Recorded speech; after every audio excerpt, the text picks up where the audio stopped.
membership candidate state. Among the countries making that call, Poland, Slovakia, and the Czech Republic. Now, one country going even further in its call is Ukraine itself. President Zelensky held a signing ceremony Monday, making a formal request to join the Union immediately.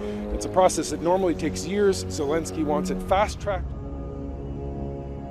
Taktik perang Rusia di Ukraina, di mana Rusia bergerak mengepung dari 3/4 wilayah Ukraina, sangat menarik untuk dibahas kali ini. Kalau teorinya, Putin mengatakan 4 hari Kiev harus jatuh dan menggantikan pemerintahan Zelensky dengan pejabat pro-Rusia. Ternyata, gallant people of Ukraine belum bisa ditaklukkan dalam seminggu invasi terlewati. Kembali ke taktik perang Rusia yang memagari agar asing tidak bisa bantu Ukraina. Bahkan 1 bulan sebelum serangan Rusia, Bosman dengan rinci menjelaskan bahwa di awalnya Rusia memastikan Eropa Barat dan NATO tidak akan bisa menjalankan counter strike dari darat ke Ukraina. Mereka NATO harus lewat Belarus, termudah menyerang Rusia di Ukraina yang dunia tahu bahwa sudah dipastikan Belarus adalah milik Rusia. Maka Belarus dibuat konflik dengan Polandia. Pasukan bayangan Rusia masuk lama ke Belarus menyiapkan sarana konflik di sana yang akhirnya ribuan orang diusir dalam tanda petik dari Belarus ke Polandia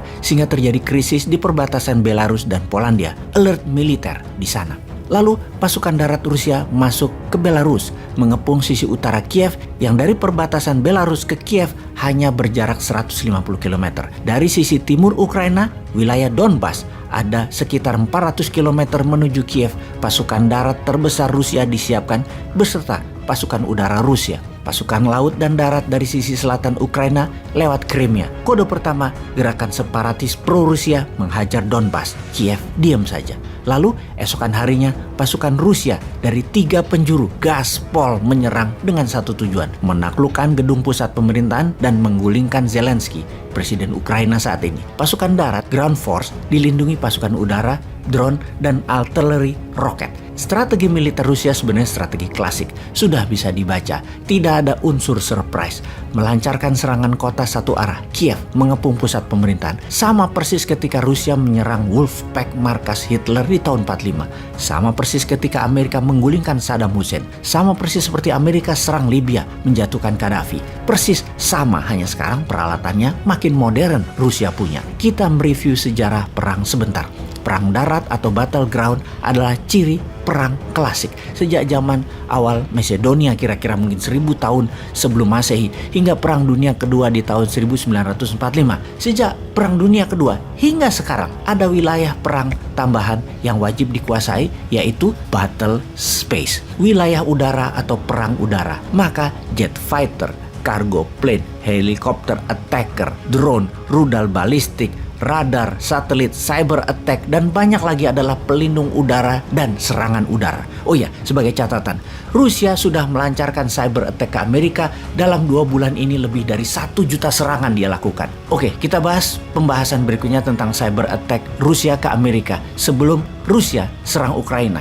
Kemudian ada yang namanya perang gurun, perang hutan, perang kota, perang laut atau naval war dan lain sebagainya. Desert Storm di Januari 1991 adalah perang gurun. Mel di Libya di tahun 40-an adalah perang gurun. Perang Iran-Irak adalah perang gurun. Perang penggulingan Saddam juga perang gurun. Dan urban war. Urban war baru dikenal dan semakin dipelajari di dunia militer dalam 40 tahun terakhir, terutama setelah Cold War usai. Perang dingin ini sesungguhnya adalah spy war. Benar deh sahabat, entah bagaimana kita ini terbiasa kalau Amerika serang Libya, Amerika serang Irak, Amerika serang Vietnam Utara, maka dunia seakan diam dan harus setuju. Namun memandang lain ketika Rusia yang saat ini sebagai pelakunya.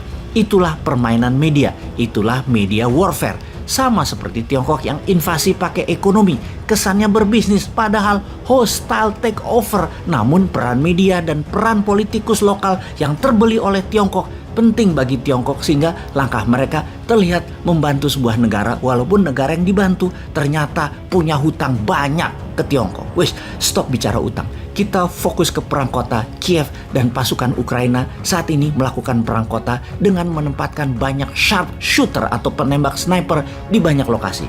Dan perang urban war, sniper sungguh mengambil peran sangat penting. Karena itu Rusia sebagai counter insurgency menyerang dengan roket ke gedung-gedung atau lokasi-lokasi yang diduga tempat sharpshooter bersembunyi. Sniper inilah yang membuat Kiev sejauh ini bertahan. Perang gerilya urban war ini perang yang sulit dilakukan terutama oleh pihak penyerang karena tidak terlalu tahu medan. Pihak Rusia dan Ukraina main petak umpet di antara penduduk-penduduk yang jadi korban. Kekesalan Putin dalam beberapa hari ini memuncak. Karena itu dia mengancam akan pakai nuklir dan mungkin akan dicoba kecil kalau berkepanjangan jika dalam seminggu ini ditambah seminggu lagi Kiev masih belum takluk juga. Yang jelas saat ini neraka di Kiev, neraka di Ukraina. 44 juta penduduknya semua dalam state of emergency. Dunia tidak bisa menolong mereka. Kelaparan, penyakit, bau mayat, serta peluru plus roket berdesingan di sana-sini. Sungguh pedihnya perang saat ini terjadi di Ukraina, namun dunia tidak bisa apa-apa. Untung Omicron tidak jalan di masa perang sehingga tidak perlu vaksin, sertifikat, dan PCR di sana.